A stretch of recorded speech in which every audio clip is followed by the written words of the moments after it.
I'm going to hand you over to George now, who's chomping at the bit and wants to talk to you about specs. Okay. I do. Thanks, Kelly. I'll just go into business mode and remove my networking hat. So welcome everyone.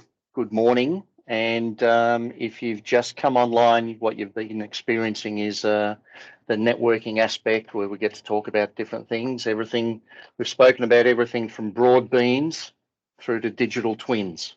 So we like to have broad topics that we talk about. Couple of housekeeping matters. I'm currently sharing my screen. If you have any issues, if you're not seeing the screen, please put something in the chat. I don't think there's anything that we can do at this end, but it may be that you need to log out and log back in.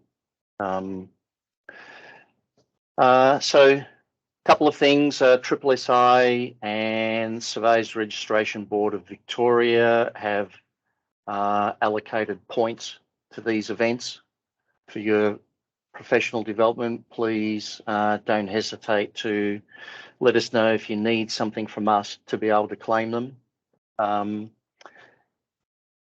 is live polling going on, and as part of that, you'll see polls pop up in one of a number of places, possibly on your screen and in the chat box. And if you're in a pure Teams environment, at the top of your screen, you'll have a menu item called polls. And as Kim Hesse highlighted before, she's in the browser environment. If you click on that, you can see your polls. So with that, I'd like to introduce our team today, who you're going to see on and off over the next 7 weeks. Kelly Ireland is really our master of ceremonies. Kelly's been with us on these forums now for the last, is this your third one, Kelly, or your second one? Yep. Yes. I read your lips, but yes, I could see that you're on your third one. So, and as you've seen, if you've been to our early ones, then you'll see that our tech is improving, and the look and feel is also improving, and that's also largely coming about from our marketing and our customer experience side from Kim Hesse and Natalie Northey. And if you've both got yes, there's Natalie in lovely pink sweater there. Well, pink I may be colorblind, but it looks pink to me. And Kim, if you can pop your video on. There you go. Look, they're even color coded. Amazing. And from our tech side, Gabriel van Veek. And Gaby does the tech talk, and he's got a couple of interesting topics to talk about today.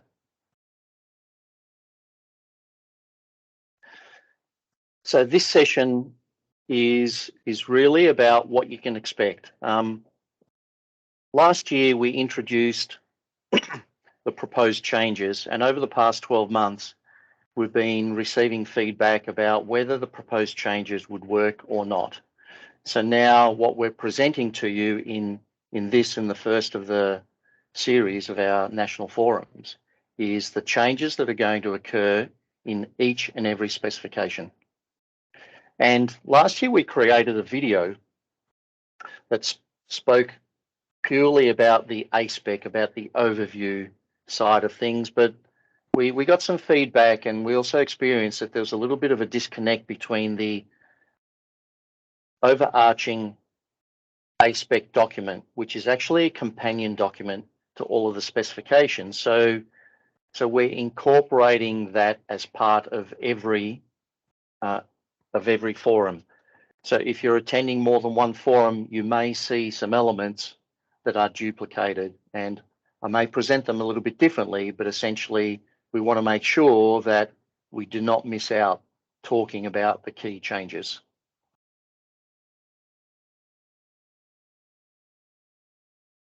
So I want to start off with governance.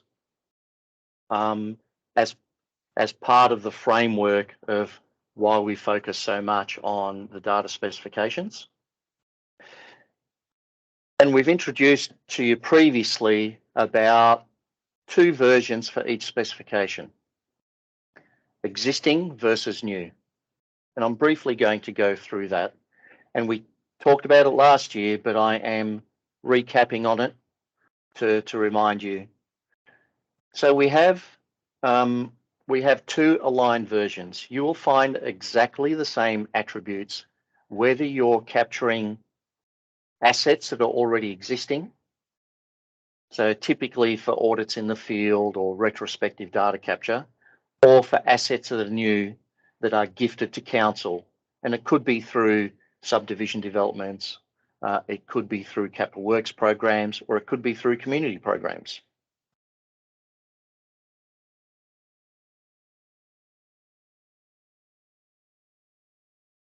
We've added an additional column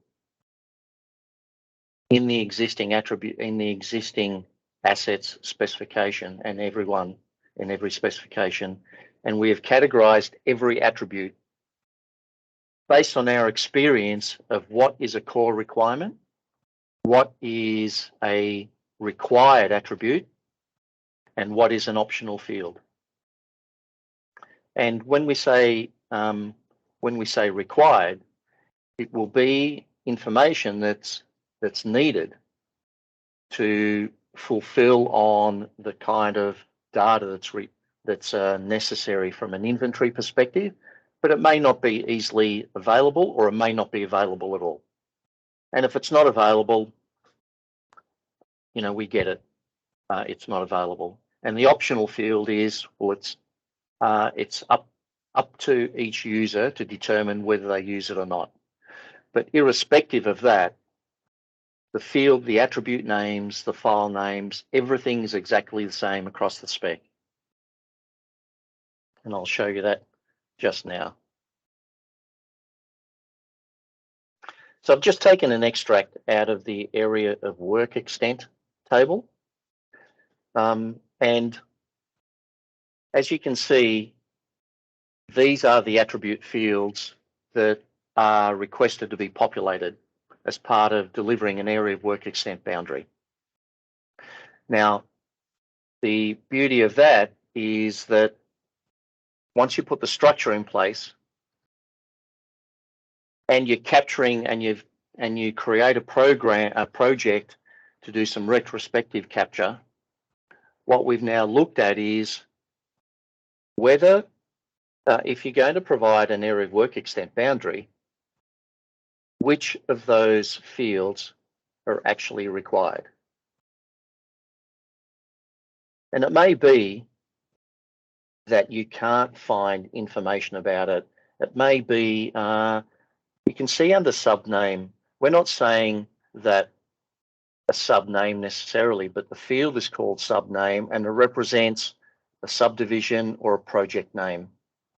And the project name could be a backlog data capture project. So we want that as a compulsory field. And as you can see, all the other fields are optional.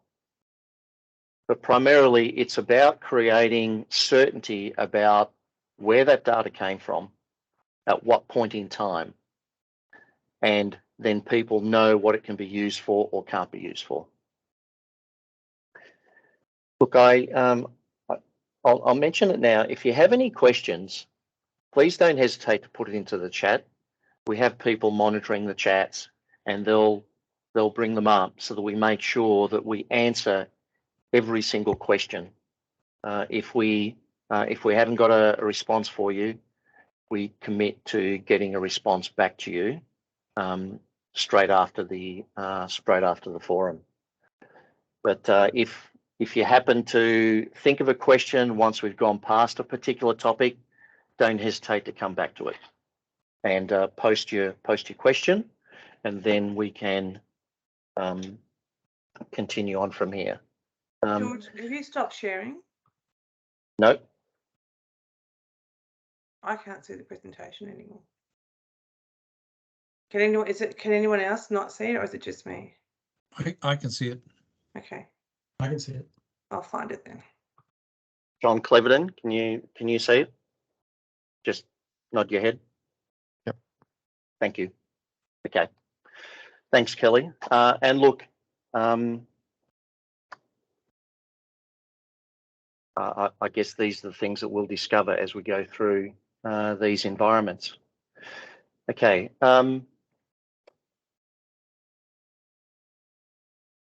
So proposed changes.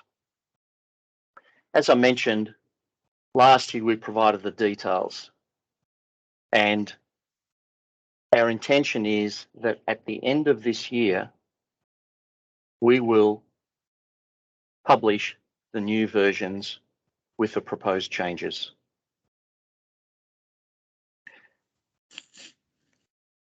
And a poll, we're going to run a poll at the end of this section of the proposed changes, where we'll ask you to give us your feedback on the preferred phase in time.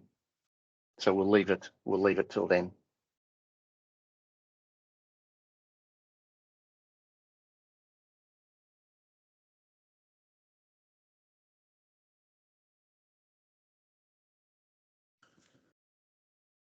We always encourage you to send us questions, and it's really great that you take up the opportunity.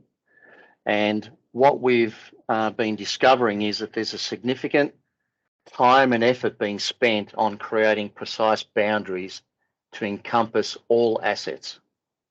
So last year we spoke about an area of works ID. This is now being adopted as an attribute for all assets. And I'll show you that as we progress through this presentation. We spoke about renaming the asset class. There was a request to rename the asset class from building footprint to the building envelope.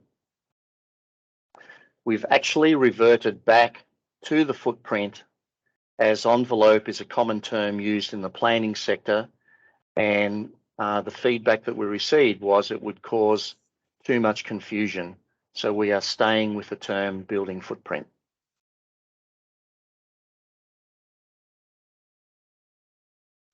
We've renamed the attribute floor elevation to floor height to truly reflect that it's the height from the ground floor rather than the elevation as in a reduced level type elevation.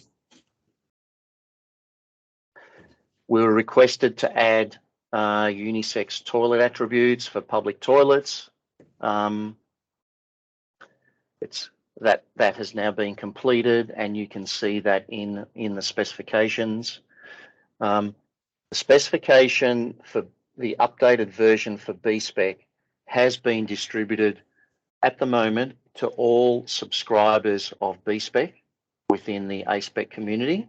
It has not been distributed to any consultants at this point. If you would like to see a B-Spec, a copy of if you're a consultant and you'd like to see a copy of the B-Spec updates, please go onto the A-SPEC website into the proposed changes area, and if you have a login, you'll be able to download it. If you have any issues, just please send us an email through the info@GISA email, and our team will address that. And there's just a note there from Milosh that MW are looking at service address and extension to address that includes building floor, rooms, open space or space. Okay. In the chat. Great. So we can talk a bit more about that. Milosh, have you had a chance to look at the B-Spec document yet? I had a quick read of the summary stuff. I haven't gone into it in any detail. Okay. But I will be doing that. Yeah, we are looking to, because of the advent of BIM and the relevance of that now in Melbourne Water, that's starting to sort of ramp up a little bit with some key projects. We need to extend our concept of location out, and the service address concept in Maximo that we're looking to extend So that's something we want to feed in. If we're starting to get things through like a B-Spec, we'd want to be able to translate that into Maximo locations, service locations. Yes. And when you see the full version, you will see that we do have the building, the floor, and the room identifiers to be able to locate the different assets. So once you have a look at it, let's have another conversation about that.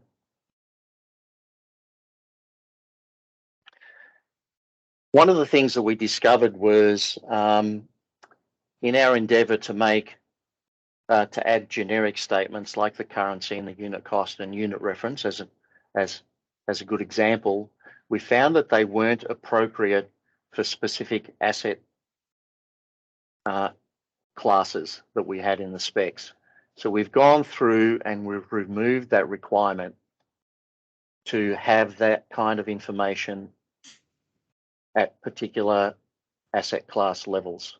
So please have a look through the documents to make sure that you are clear with that. And we've done this across all of the specifications. So we've standardized whether you need currency, unit cost, and unit reference for each of the asset classes. And there are a number of instances where we've actually removed them.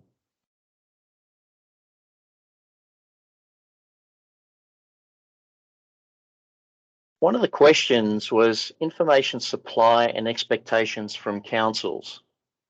Now I've got it highlighted in yellow and I've put client there because what we're seeing is that we're seeing some variations occur. There are particular instances, scenarios where we've been asked to moderate conversations because somebody has interpreted the specs and said, oh, well, why don't we add the Joe flavor to it? It's only an extra couple of attributes. There's a particular impact to that. And what we want to make sure is that it's not about taking the specs and adding your addendum, and therefore it's your version of the specs that are required. The specs have worked so far because people know what to expect from a delivery perspective, and the end users know what to expect from a receipt perspective. So what we're endeavouring to do is to make sure that if there are variations that are required, they come about as requests for additions or removals or modifications to the current specifications, particularly attributes. So GIS's position is that we do not support those addendums. I'm not saying that it's not important to your organisation, but we are interested to find out how important it is and whether that would be a contribution to everybody in the community. And if it is the case, then we will put it past the community for inclusion. And looking like, Kelly? Oh, sorry, there's just another comment there that Melbourne Water is also working with uniclass Uniclass via WSAA to extend uniclass to include water utility centric classes. Great. Thanks, Milosh. Yeah, uniclass is obviously really important, and particularly through the VDAS element as well. And we'll talk, and I've got a small section where I talk a little bit about the BIM integration with A-SPEC and what these different classification systems mean. So thanks for raising it, Milosh.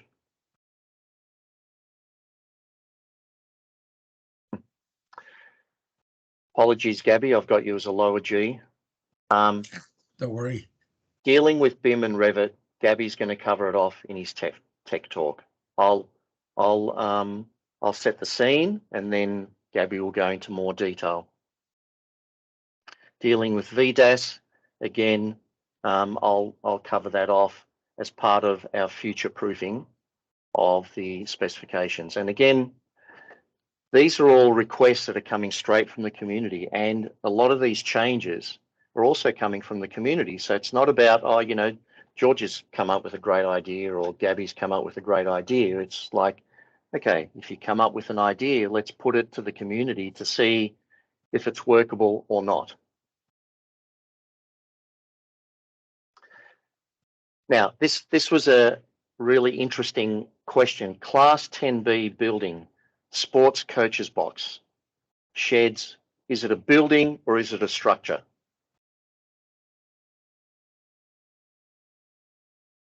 Now, one of the, I don't think we did a poll for this, Kelly, but is it possible while I'm talking about this for you to just generate a quick poll for everybody to do that? Okay, great. Please keep a lookout. So one of the key things around Class 10B buildings is that it's, as you can see, that they are minor structures. So it really comes back to the level of detail that you really need to be able to report on within, and when I say you, I'm talking about the asset owner, as to the level of detail that is needed to report on it, either from a management perspective or a financial perspective. And so the poll is going to be, do you think it should be a building or a structure? And after we run that poll, then I'll present to you what GIS's position is about that. So I'll just give you 30 seconds to do that before we continue. Now, while people are responding to that, and I'll just go back a step. So whether you're an asset owner or a consultant, happy to get your perspective on what you think about it. Okay, so we can see I can see the responses are coming in really quickly. It's really great. So Kelly, can you also keep me on track with timing, please? Okay, so what time? Can you give me a 10-minute and a 5-minute warning, please? Yep. Thank you.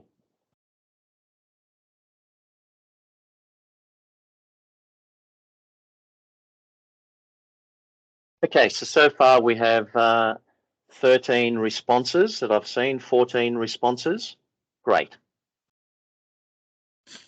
So just a few more seconds, then we'll close off that poll and we'll see the responses.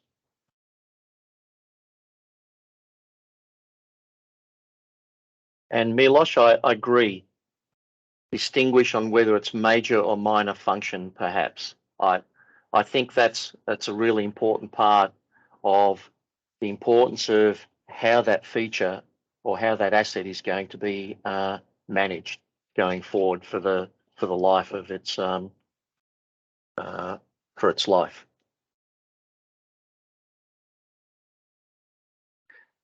Kelly, can you now show us the responses, please? Close that poll and show us the responses.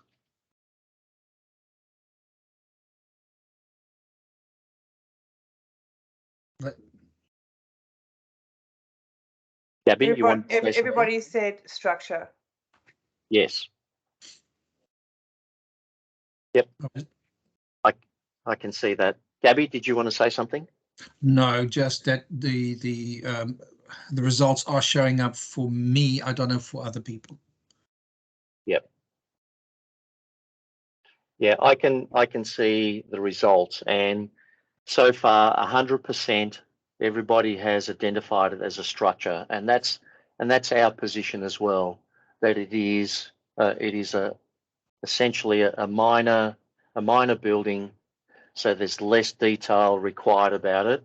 We will put more information. It's quite likely that you could use,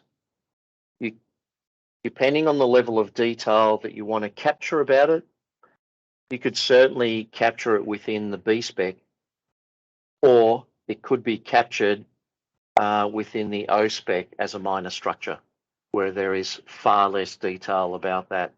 But so that's something that we will explore further to make sure that there's consistency about the way that it's going to be delivered. Thank you, everybody, for the people that participated in the poll. We brought this up as an example last year, and I just want to repeat it and answer any questions that may arise. So if we talk about compounds, and someone says to you, I want you to provide A-SPEC data. So what does that really mean? So I've used this as an example. This is this is some documentation that we got from Central Coast Council, who are doing a water treatment plant upgrade. And what they didn't just want to capture the details about the treatment facilities, they wanted an opportunity to capture details that were actually within this compound. So I've just done a very rudimentary example of what needs to be captured or what could be captured. So right now we're showing elements of the road reserve, the pavement, the seal. We just did an area about landscape. We did an area for hard stand. There's the building envelope. Well, it's building footprint now. There's mechanical equipment. And as you can see, there's also the 3D element of the building itself. So what we suggest is that start looking at it in the context of, okay, you may be a water authority that have a treatment plant, but what about the car parks? What about the roads? What about the landscaping and all the other features? How are you proposing to manage those? The same with a council depot. Yes, the main area might be the building where the people operate from. And also, Melbourne Water uses the concept of a building in a zone on a site. Right. Yeah. So so Milosh will sit down and we'll have a talk to you about what modifications we could make to B-Spec and to the other specs to make sure that we have these sites actually captured. We've started doing it within pumping station sites for water and sewer, where we're talking about what are the assets within the sites and then componentizing them. So I think this is really relevant for open space as well, particularly with parks, with what we see in the open space areas, and we'll be covering the same concepts there. But so we'll talk more. Thanks again for your input.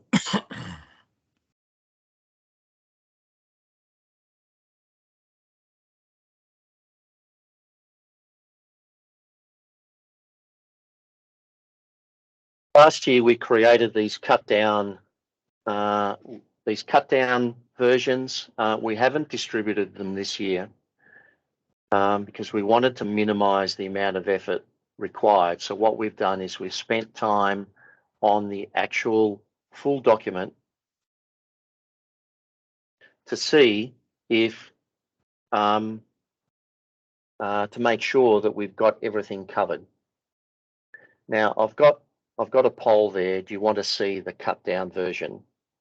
So this is a short notice for you again, Kelly. If you could just do that while I'm talking to this particular comment.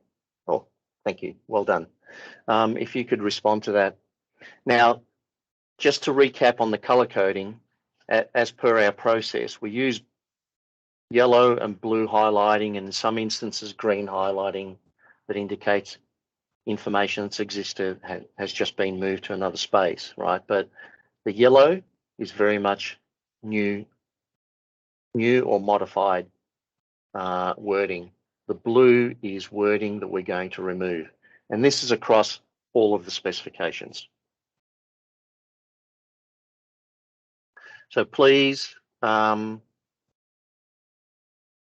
please respond to this question and look, and this is across the whole community. It's not just for the end users, the councils and the water authorities and other authorities. This is also for the consultants. Would it make it easier for you just to see the changes rather than having to look through the whole document?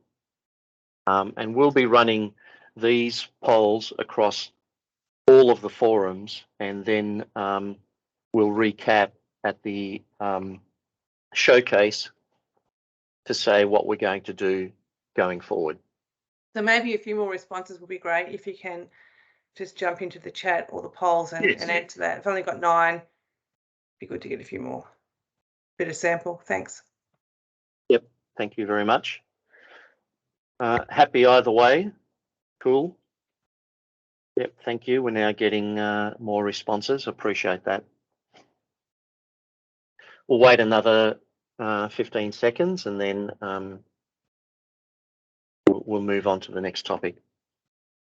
Well, there's a comment from Milos again.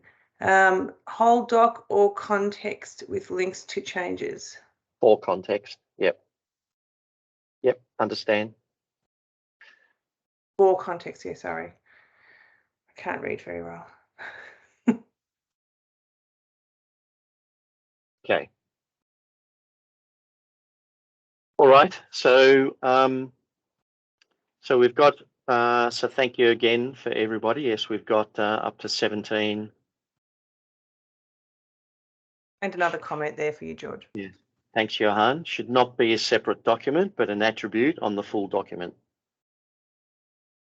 Okay, thank you. Okay, we'll close that off now, Kelly, and well, I actually can stay in the chat and people can come back to it if they haven't voted on it previously. Just one of the things I like about this Teams environment. You didn't think you'd hear me say that, did you, Kelly? But I like the way that the polls, well, in my environment, sit in the chat, and I can go back to them if I've missed them. So please don't hesitate. Great to do idea, that. Kelly, is what you were going to say, wasn't it? I was actually going to go further, Kelly, and say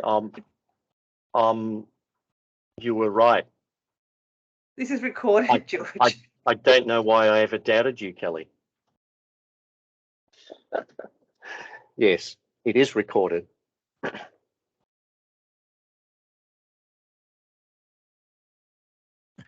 Okay, asset and asset data handover checklist. We've now incorporated it as part of the A-SPEC overview document, and we make reference to it in every specification. And really what this is about is to enhance the current process to check what the handover, what the data handover is, not just the asset handover, but what data is expected to be handed over at the same time that the asset is handed over. And we're advocating that this becomes part of the assessment process, and it becomes part of a sign-off between the asset owner and the consultant. You know, we're constantly being asked to create A-SPEC compliant data, and this is one of the checklists that we ask our clients to complete, so that way we are clear about what they expect. It's okay to have a generic statement that says must provide data in accordance with A-SPEC, but what does that actually mean? So we use this to be the specific measurable indicator of what is required. And really, would the checklist save you time? It's a simple question. Our experience is it's been saving us a significant amount of time just from the toing and froing of what people understand is required versus what is actually required. George, can I add something? Of course, Gabby. I think that one of the other advantages that we've discovered in terms of this particular the checklist is that sometimes the asset owner hasn't actually thought through what it is that they want, and then they see something on the list and they think, okay, that is true, and I've forgotten to mention that to the developer or something like that. So it's a checklist for the asset owner to their advantage, but it's also for the consultant, making it very clear that they know what is expected. And in our environment, you know, we know what has to be validated. So it's good all round. No, that's great. It's a really good point. And it's really just another check and balance that we go along the way. George, it's Milosh here. Yes, Milosh. I've just put a chat in, but I should just say this out loud. So in a classic design and construction context, if it's a reasonably big build, you've often got several years between and often different contractors. So we're looking at, as part of BIM implementation, you might have, let's say you've got 50 attributes that you want to attach to a BIM object. As you go through that life cycle, you know, concept design, detail design, preliminary construction design, construction, commission, as a sort of standard kind of life cycle, that LOD will change.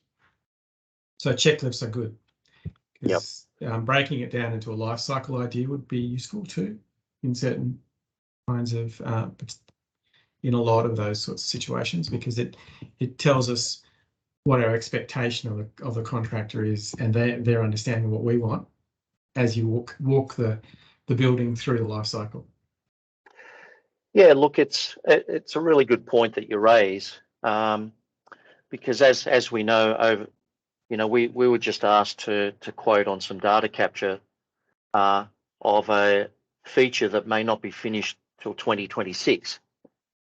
So having this checklist in place, if there's change of personnel along the way, really beds down what the expectations are. And if there needs to be a review, can be a review. But it's a really good point that you raise. And yes, there's a comment in the chat about act like a QA function for the client, make sure it's been delivered as needed. I think that's really important. A lot of the holdups that we're hearing about is interpretation of what was expected to be delivered versus what was actually delivered, and then the argy-bargy of who's going to be right. So if we want to remove that element of, being right and just doing what's workable, then we need to go down this kind of path. So as I can see from the responses, everybody who's responded so far has said yes. And you're right, Anthony. Not all. There are some LGAs who expect S&W, but you're right, not in WA, and the same in Victoria. We don't have councils in Victoria who request S&W. We have councils in New South Wales who request S&W, such as Central Coast Council. But it's case by case scenario.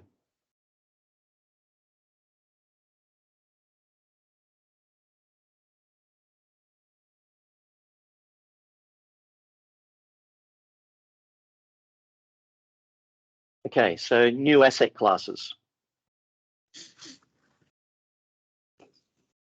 So following, so I'm going to talk about new asset classes. I'm going to talk about attributes. I'm going to talk about code lists. So once we complete that conversation, then we're going to have a poll about a preferred phase-in time for these changes that we're talking about, and it's something that we can adopt.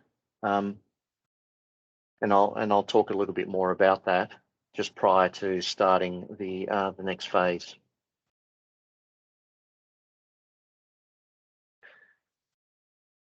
we've only just finished this asset class, and people who have subscribed to B-Spec would receive this earlier this week, and which is going to be an addendum to this, well, incorporated into the specs, into B-Spec. And we've only just realised that we haven't had any stairs covered. We have stairwells covered, but we don't have stairs or ladders covered, as in such as the photos that we have on the screen there. And the bottom right photo is a ladder configuration with a safety cage that appears on an infrastructure feature, a tank. So it may be that we have a slightly different version of stairs and ladders for infrastructure assets than we do for buildings. But at this point, this is what's going to be included in the B-Spec document when it is released at the end of this year. Don't hesitate to put any comments or suggestions into the chat as you have been. Good question. Would stairs cover escalators too? No, we have a feature called conveyance area in B-Spec, which covers escalators and lifts and stairwells. But stairs specifically are different. And again, please review the documentation when you get a chance. We have until November for all of the specifications, for feedback for all the specifications.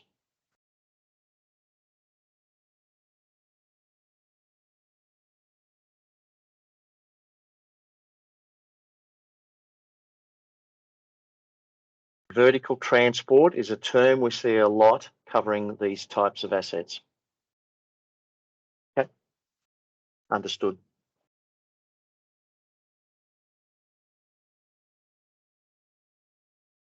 Now I spoke about the primary changes.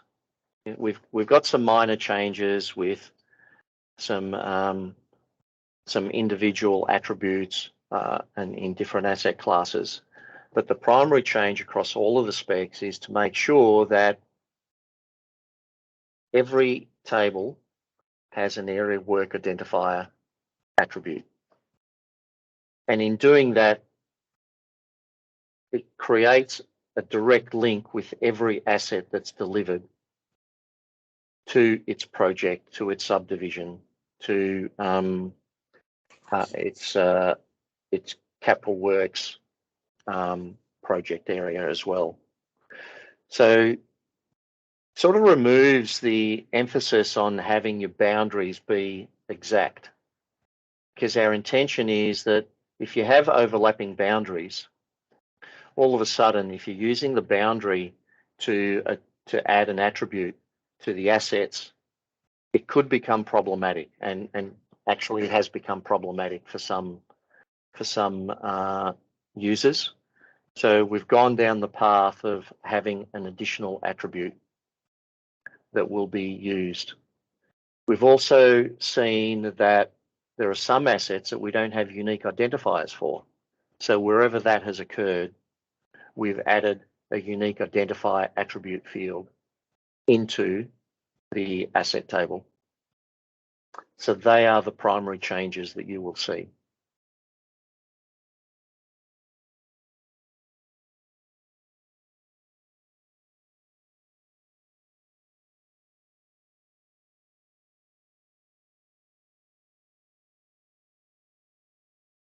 So I just want to cover off the first point that I made about source codes only for existing.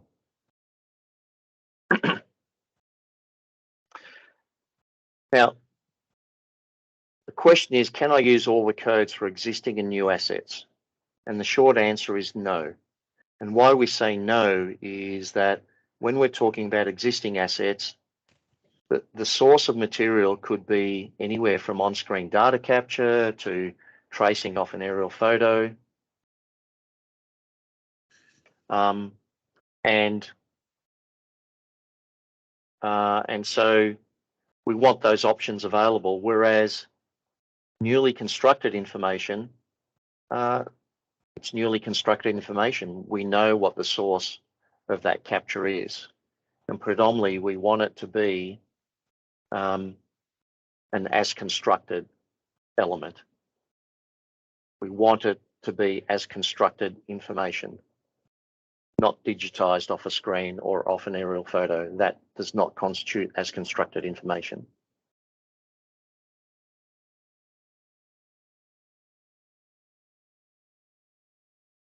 Now, with the new asset class stairs, we've included those 6 that are sitting. 5 new asset class. 5 new code lists: baluster, rail, and stair material, feature type, rail type, stair purpose, and stringer type. Cladding we've added as a new code list for the building footprint. We realized that in all of the information that we had been gathering, we had not been collecting or requesting to collect the kind of cladding for a building. So that is now sitting on the building footprint. We're continuing to tidy up our code lists, make sure the entries are relevant. And something that's really important for everybody to note is that the specs are not updated when a code is added or changed. So we've now created 3 ways to access them. Excuse me, George, you've got 15 minutes. Great. Perfect timing. Okay, and I'll answer that question from Milosh. Milosh, that would be electrical equipment, and it would be covered as part of, we'd have a look at the kind of features that we need to capture for solar panels, and if it fits into the electrical equipment bracket, we put it in there. If it needs some additional attributes, we add them. If it's completely separate attributes, we would create a new asset class. And that's pretty much the same process for all of the changes that we look at when we're modifying attributes or looking to create new asset classes.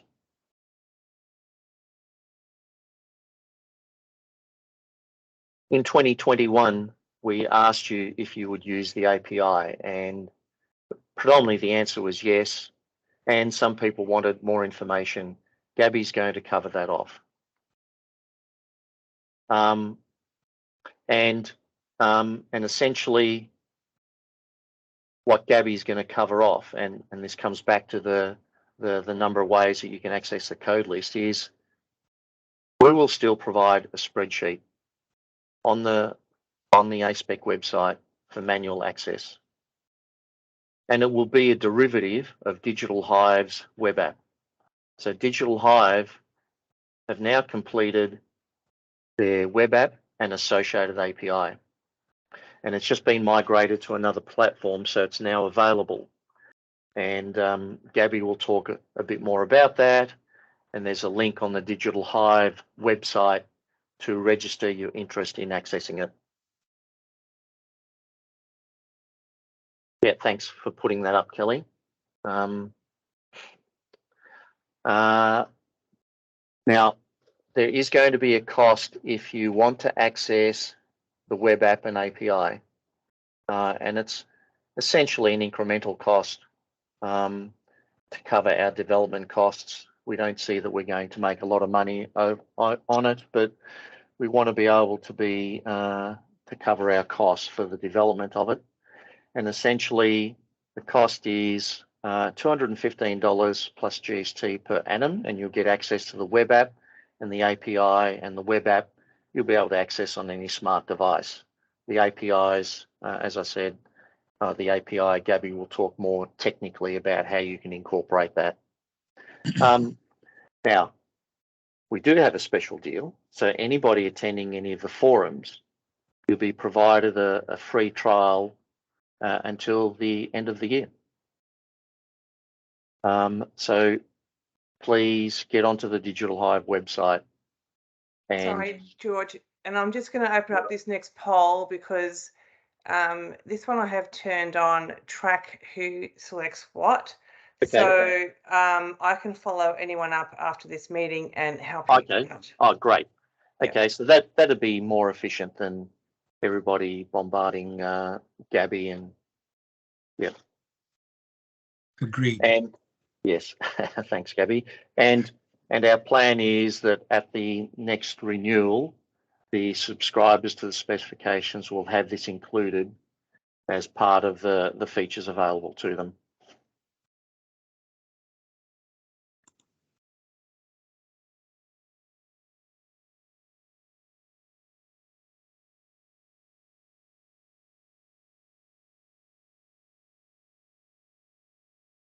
But I've also just put in the chat a link to register your interest for that as well. Oh, great. Thank you. Thanks, Kelly. Yeah, please go to the chat and take that on. Now, we did have the other poll about the time frame for the phase-in period. And really what we're asking you for is to give us an indication of once we say the specs are published, let's just say the specs are published at the end of December. Do you then request a 3-month or 2-month, 3-month or 6-month phase-in period? I think they're the options, aren't they, Kelly?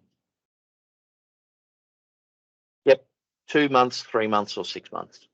So please respond to that, okay? And I can see that so far we've got 8 responses, and this is across the whole community, not just the end users. So please take the opportunity to respond, and we will be asking this question at every forum, and then we'll summarize it at the showcase. So right now we're talking about a 6-month phase-in period where the majority of people are interested.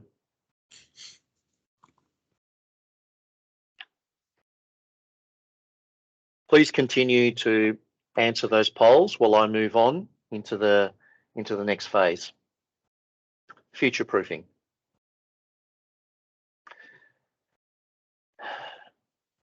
I'm going to present to you some information that I discovered through my work in New Zealand a number of years ago when we were part of the team that developed the national metadata standards. And it's really about the next level. Okay, so we talk a lot about collecting data to a specific format. Now, if we're going to make data-driven decisions for investment, for infrastructure investment, then we need to look at the 3 areas that data comes from. And what I've identified here is, okay, the source of the attributes for the inventory comes from the design and construct phase, the as-built phase, and some elements for the AMS, such as condition, because we know that the asset is in its best condition of its life. And what we're seeing is that in New Zealand, they're differentiating them by talking about physical attributes, the design and construct being the physical attributes, the as-built elements being the metadata attributes, and the condition, things like condition and use, asset management attributes. And we also know that what contributes to that is details about the repairs and maintenance. So what I want to show you over the next few slides is the influence that the as constructed information has on the asset management side of things that I've seen. I'm not saying that you need to adopt this. all I want to do is portray to you the level of rigor that is being put into it in other jurisdictions.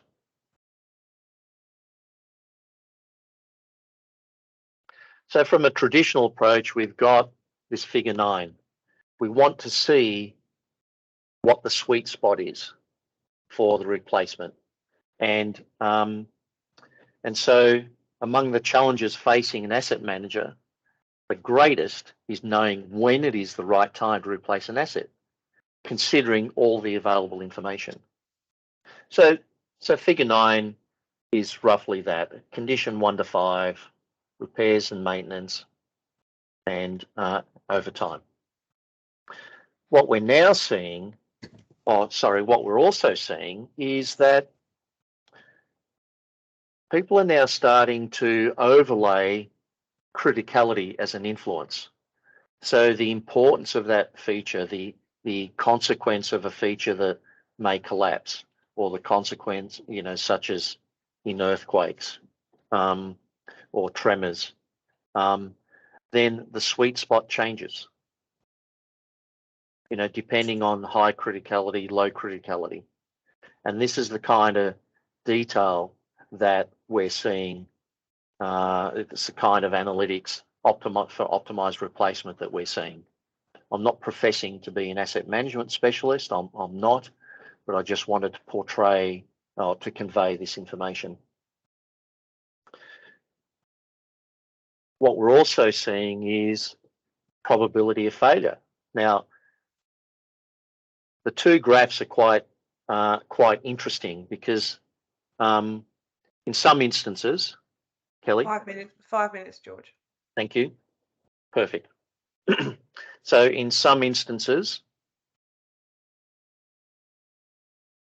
we're going to have significant amount of records, so we can identify with some certainty what the probability of failure is. And in other instances where there's scant records, we've got low confidence.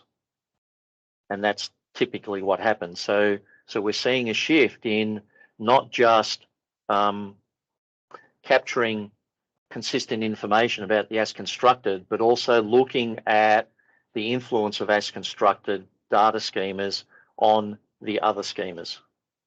So whether it's a schema for condition, whether it's a schema for repairs and maintenance or utilization, we're now seeing that these kind of models are now being built. And I haven't explored this to any level of detail in Australia, but I suspect that there are a lot of councils that go down this path and rely on their asset management vendor to give them the kind of tools for predictive analysis and predictive modeling that they do. But there's some fundamentals behind this that need to be put in place.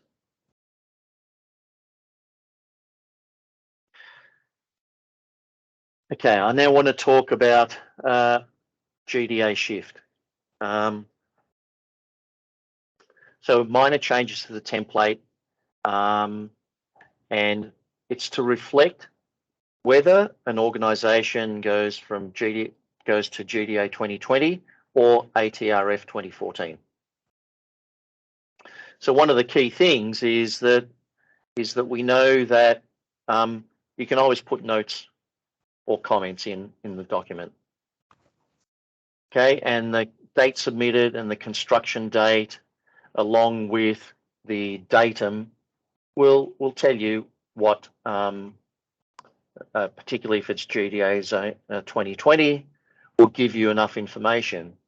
But if you're going to use ATRF, then there's more information that's required. So what we've done is we've added these two fields, the start date of the observation and the end date of the observation. That will be really critical for identifying what kind of shift is going to occur when, particularly if you're using ATRF. And we don't know what the prevalence is of ATRF over GDA 2020. But Kelly will kick off a poll for that, just to get a sense of what people are doing. I'll continue to talk. please complete that at your convenience. Now, we also talk about, from a data governance perspective, about asset recording principles and noting deviation from design. Really critical, because this provides a certainty and confidence, and it removes the time and effort to verify what has changed. We are seeing that one of the biggest issues at the moment is trying to confirm what has changed from the design. What we're saying is, if there's been any changes, please use this form to document the change, not the process for the approval. The approval's already done. This is what's happened. That's what has varied from the design, and just document it here. And this can be correlated with what the construction supervisors have recorded or not recorded.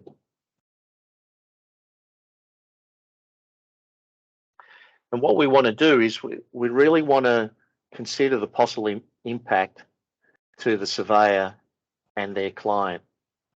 And we know that data has been delivered and there's been confusion about what has been designed versus what has been built and what data has been provided, that it really creates issues. So we want to make sure that a lot of these processes are put in place prior to permits, prior to permits being issued, but having the checklists and having the recording of the changes will actually add to the certainty.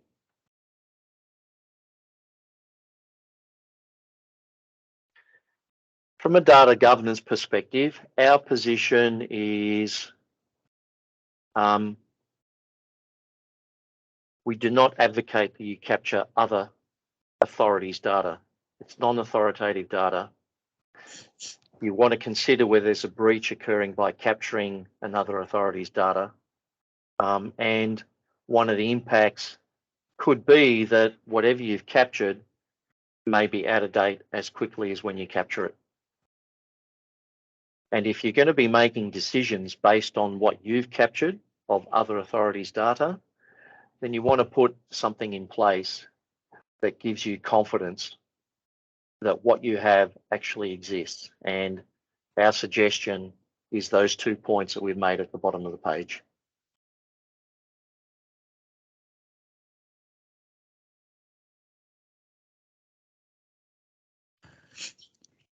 We've talked about locating assets, and really we're talking about spatial accuracy and positional accuracy. You're done. I'm done. I've got 2 slides. Okay. So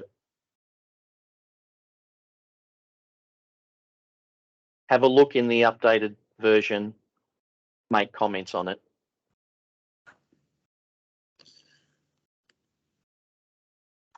And this just leads into Gaby's talk about object relationships and how we see 3D objects in a BIM-enabled environment and in a geospatial representation. We know that every object has can be represented in the 3D environment. What Gaby's going to take you through is how to spatial relationships and validations, code lists, and BIM integration, talking about the kind of data that can be extracted from 3D objects. So I'm going to stop sharing now. So Gaby, over to you. Thanks, Kelly. Thank you, George. I'll start sharing immediately from my side. And I'll share that. And can you all see my screen?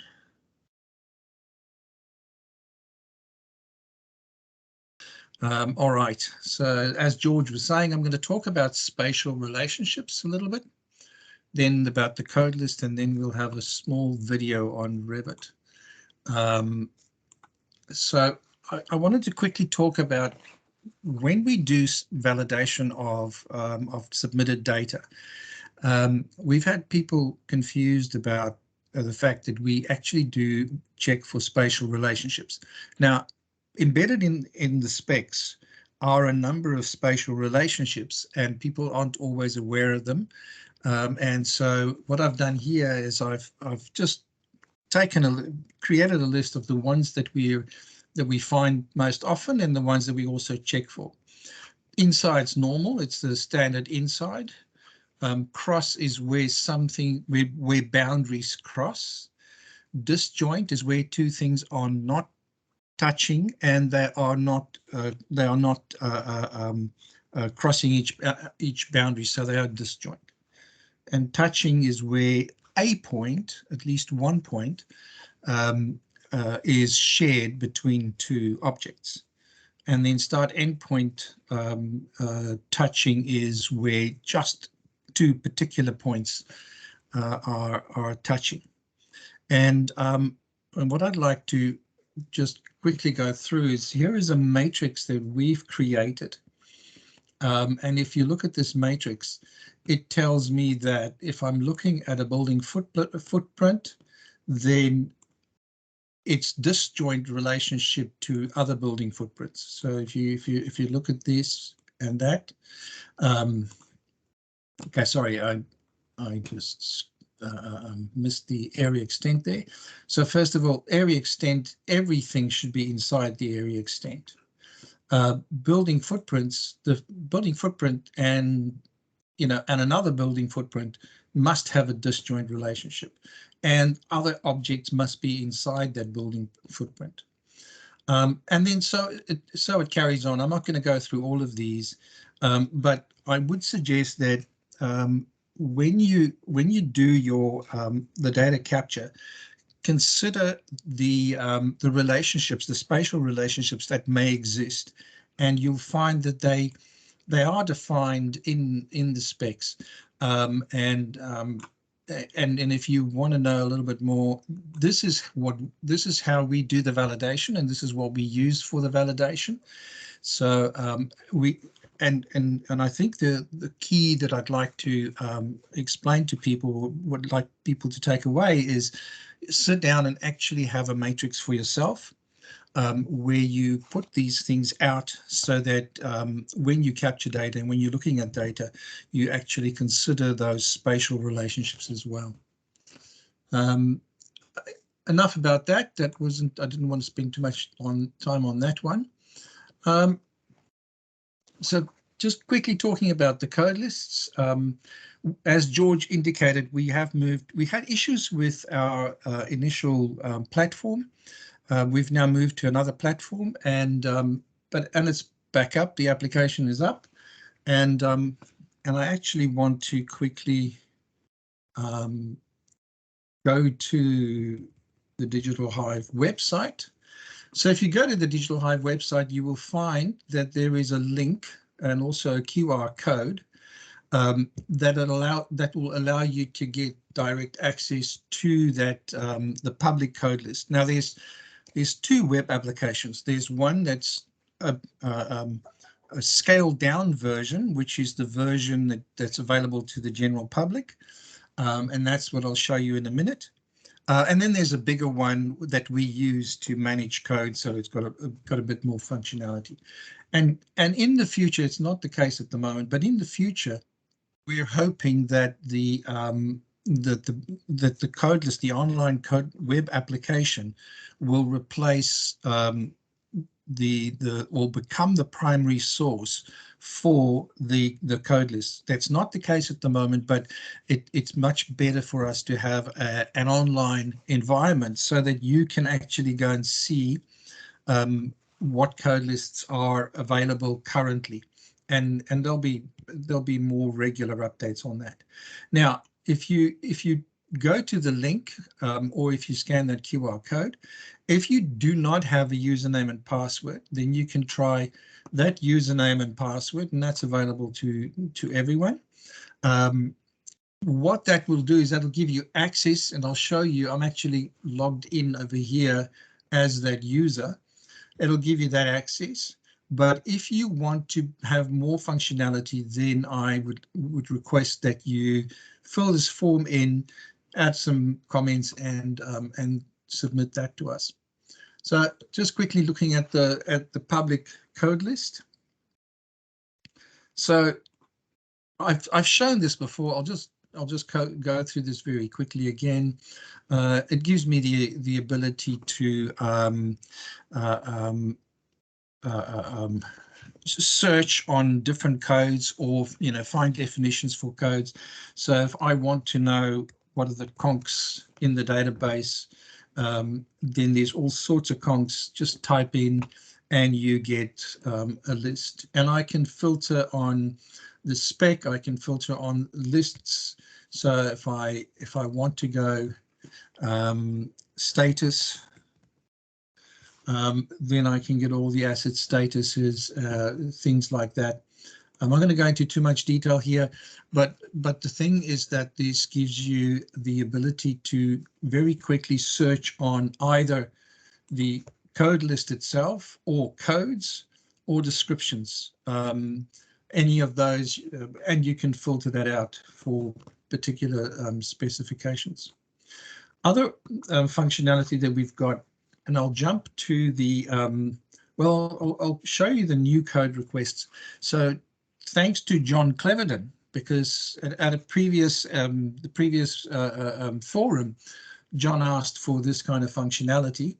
And so we built in the ability for users to submit a code request. So you get into the field, you have some sort of new material, and you want to request a code. You want to know what the code is. You can't find an existing code, so go on and then capture a new code.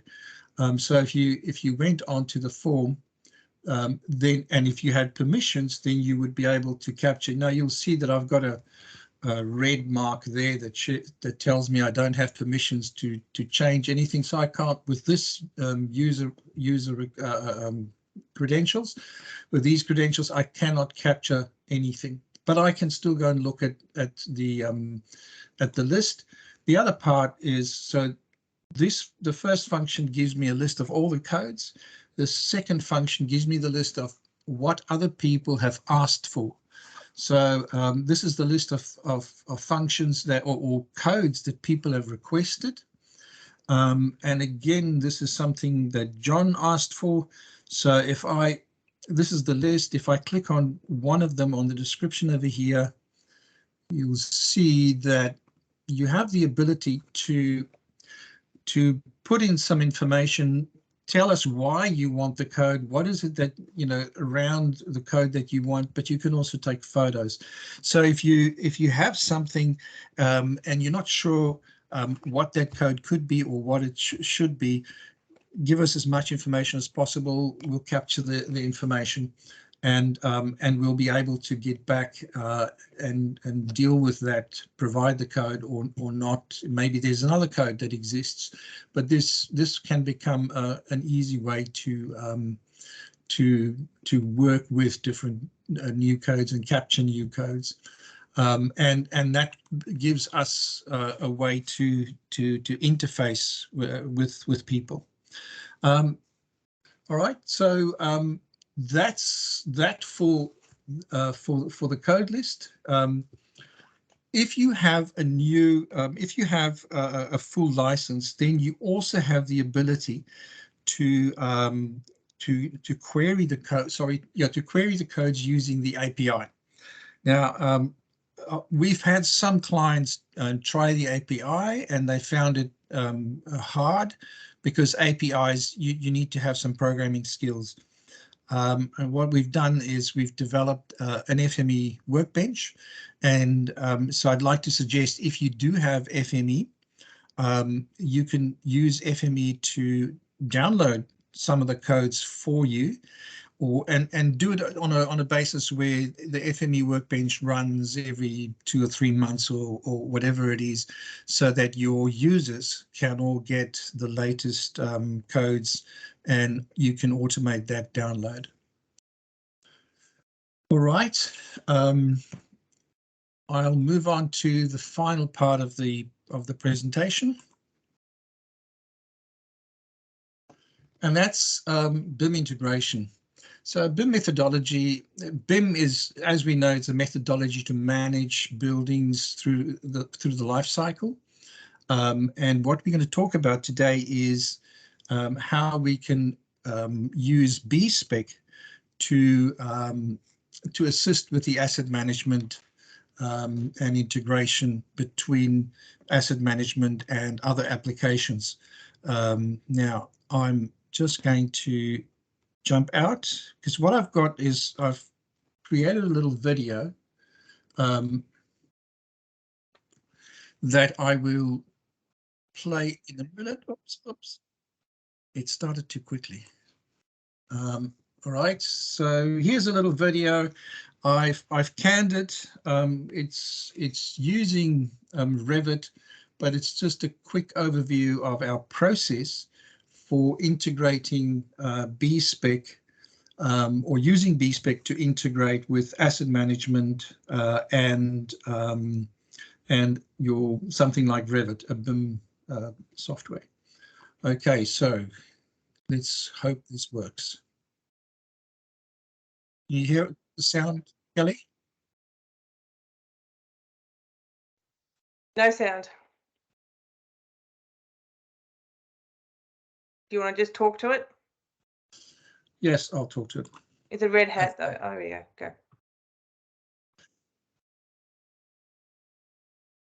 Okay, I can't talk against myself because I'm hearing it. You've got to redo your share with sound. I did that. Oh, gosh.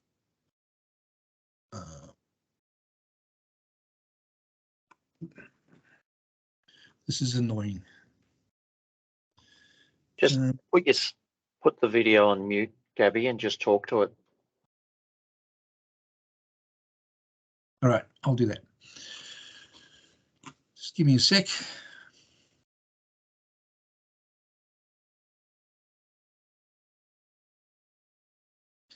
All right, that's just some intro stuff. I'll try and catch up. What I've got here is a blank Revit model. I'm using Dynamo. Dynamo is something like FME that you can use to work with. It's an ETL, and I'll pause this as I go. So here's the Dynamo script that you can see. What we're doing with Dynamo is I've created a process that actually reads the asset attributes from the official Excel spreadsheets that GitHub publishes, and with these Dynamo scripts, we're able to generate basically something. It's a public parameters file or a shared parameters file, and it creates all the parameters that I have available in my model. Sorry, that I have available in B-Spec. It kind of creates a repository initially. Once the repository is created, I can then use another script to populate models. So I'll jump to around about here. If you look at this particular screenshot, you'll see that queried a building, and at this stage now I've got the parameters, the B-Spec parameters loaded, but there's no data associated at this point. I'm then using another script again to generate the basically it's the parameters field inside of Revit.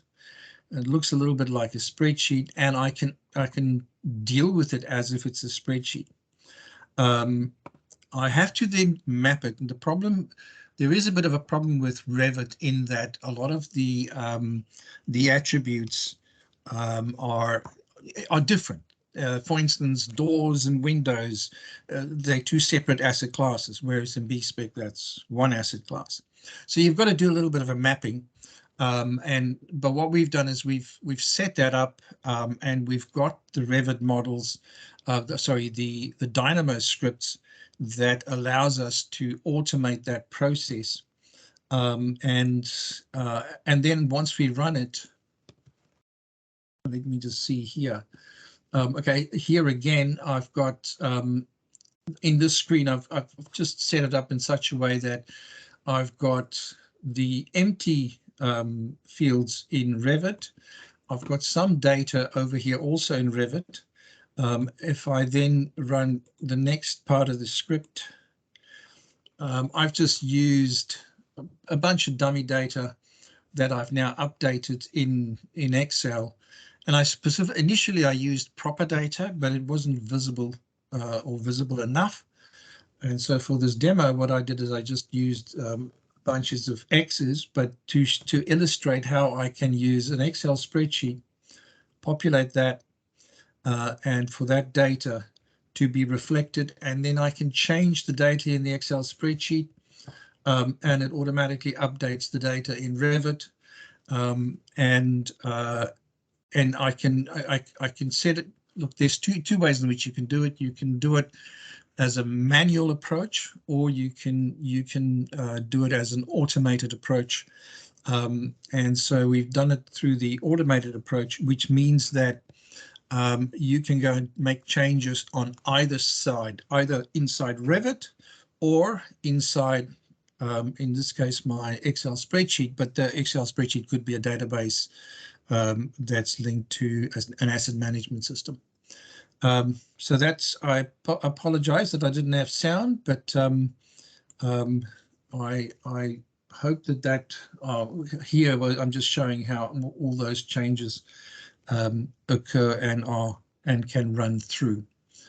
That was actually a good thing that that the sound didn't work, because now I got through it much quicker than I think what the video is long. So at that point, I'll stop that, and I'll open it up for questions. So, Gaby, just sorry if I missed something here. What's the intent of that? Are you seeing that as a product or as a service? What are you thinking? We're seeing this as a service, where one of the but you know what, at this point in the discussion, it's also helping other people to set up similar situations. The service that we may offer in future is to manage people's BIM models for them. In some instances, it's difficult for people to get the BIM model and to manage it within a B-Spec environment. I guess one of the biggest reasons why we started this discussion is— Sorry to interrupt, Gaby. You've got 1 minute left. Okay, so one of the biggest reasons why we started this is just to show people that B-Spec is valid within a BIM environment and can be used to create that link between your asset management system and your BIM. So that was probably the biggest reason why we wanted to show this, not necessarily to focus on the kind of services that we are offering. Just quickly then, because you haven't got much time, I'd suggest you going back the other way is also would be quite valid. Oh, so and it does. Getting you've got a model, that's great. Often we want to extract stuff from that to put into, things like Maximo or whatever. That's what a lot of utilities run at. Maximo as the asset management system. That's where everything's going to get work orders and so forth. So there's a part of the implementation of DE within a utility is about data extraction from models. So it's kind of in the reverse of what you did there. Rather than populating the model, what we're doing is is data mining basically. Well, look, maybe it didn't come out clear, but we are able to go both. We are able to go both ways. We do. Cool. Well, that's an interesting thing then. Yep. It's the difference is, or the difficulty is that the asset attributes that's defined within Revit are sometimes unnecessary or weird. And so there's a lot more mapping that needs to be done. And for floor spaces, easy. Doors and windows, easy. But some of the other classes, it becomes complex. So it's not straightforward, but the problem is not the sharing or the ingesting or exporting. The problem is making sure that the BIM model that we map the BIM model attributes correctly. Look, there's a big push to try and move everyone to IFC to get some consistency, because all these walled garden formats are a bit of a pain in the proverbial. Unfortunately, we're dealing with things like Civil 3D, Plant 3D, you name it, right? Unfortunately, IFC is not there yet as a general format, but we're watching that and tracking that pretty closely, because ultimately we'll want to specify to contractors, give it to us in IFC when that's ready. But it's not ready yet, so we're kind of dealing with this kind of half, interim house to standard. Here's a suggestion for you. Why don't you tell your contractors to give it to you in B-Spec? Yeah, we'll take that one offline. That's probably not going to work. Okay, let's take it offline. I think that's a great discussion to be had. All right, Kelly, George, back to you guys. Thanks, Gaby. I'm glad that it all worked out. So, George, it is back to you for the wrap up. Okay. But before you do that, I just wanted to quickly, one of the things that I wanted to ask sort of the forum attendees is, we're considering ways for making a bit of an engagement platform for people who subscribe to the specs to, I guess, collaborate and talk and send messages and stuff like that and share information between yourselves. Is that something that you'd be interested in? Like, what are your thoughts on that type of thing?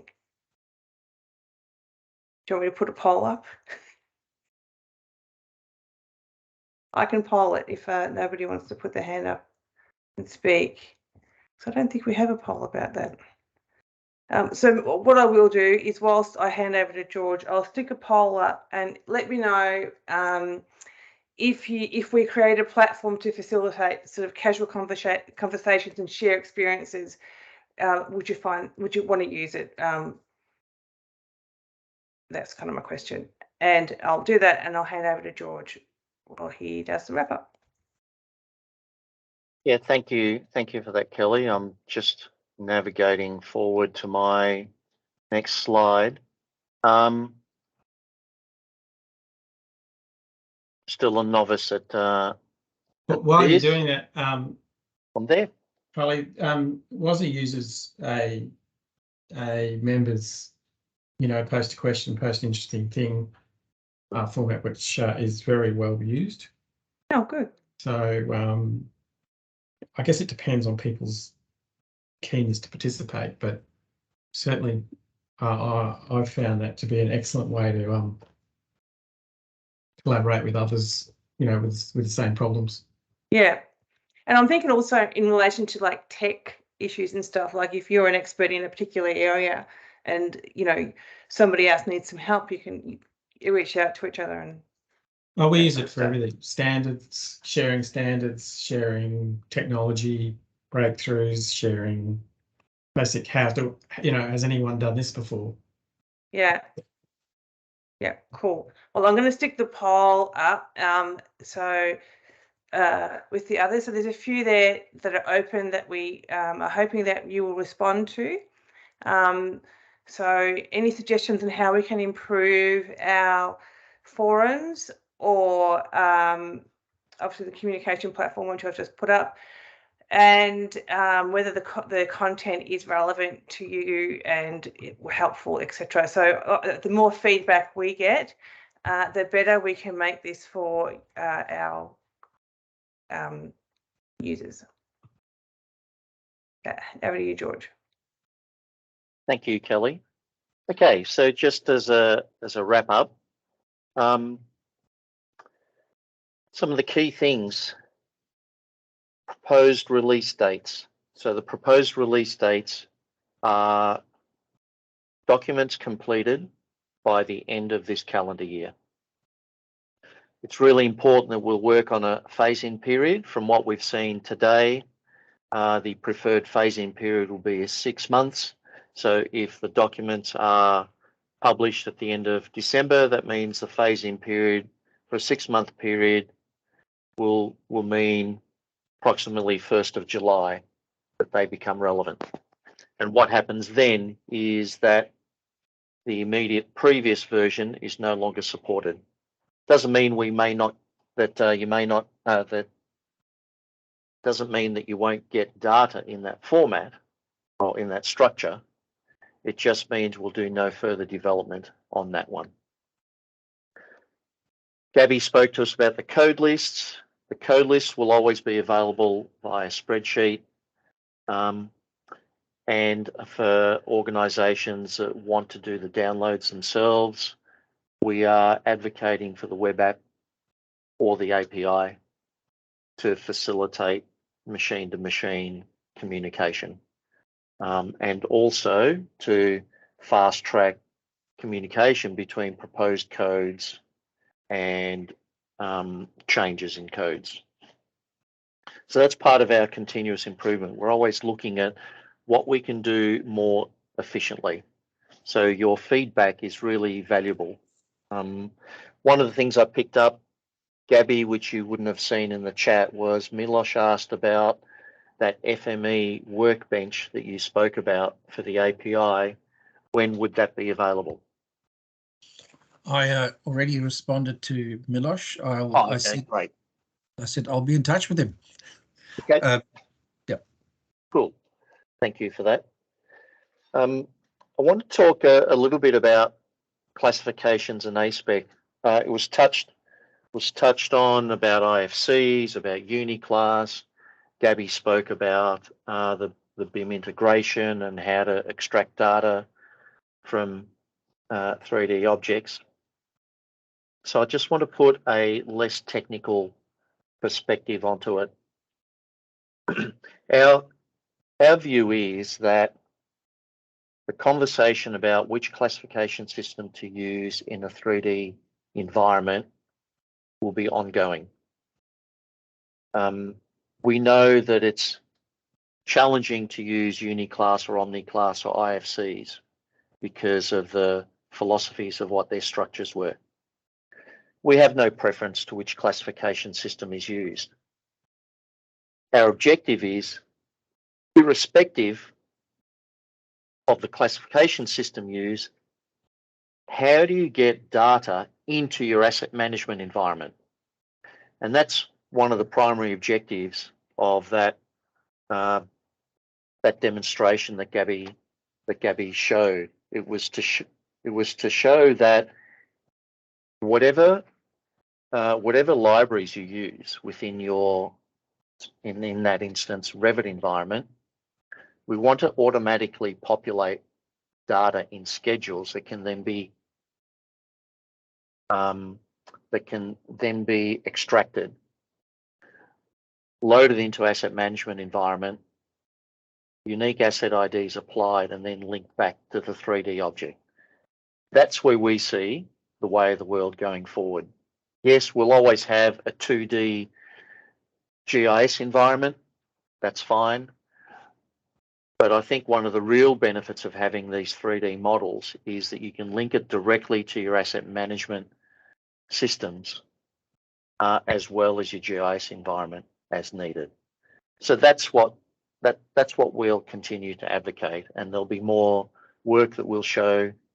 And the primary thing is that classification system is not the driving force. What the driving force is the data that's required to be able to manage that asset going forward, and how it can sit in an environment such as an asset management system when there isn't the maturity available to use 3D models. So that's the main thing that I wanted to talk about classifications. George, can I just make a quick comment about Sure. models? Yes. So mapping models through life cycle is really important. And the most common terminology used in that space is a tag. It's not quite like an asset ID. And certainly in the water space, utility space, we have a strong, still and ongoing and forever use of process diagrams. So schematic diagrams, we call them P&IDs. They are critical to our business. In fact, probably more critical than the sort of layout model itself. But they're in things like Plant 3D and AutoPlan and what have you, there's a relationship between the schematic, something on a process, and something in space, the actual location. And that's usually managed by the tag. The third thing to think about in this tagging space is manuals, maintenance manuals, and operating manuals also get tagged, the same tag for the particular thing. That nexus is, that's a pretty important nexus in a utility space. And you'll find that same paradigm in oil and gas, very strong in oil and gas concept, because they're all basically manufacturing units of one kind or another. So that's obviously that's a big fish to fry, but that's an area that we're very interested in that tagging concept.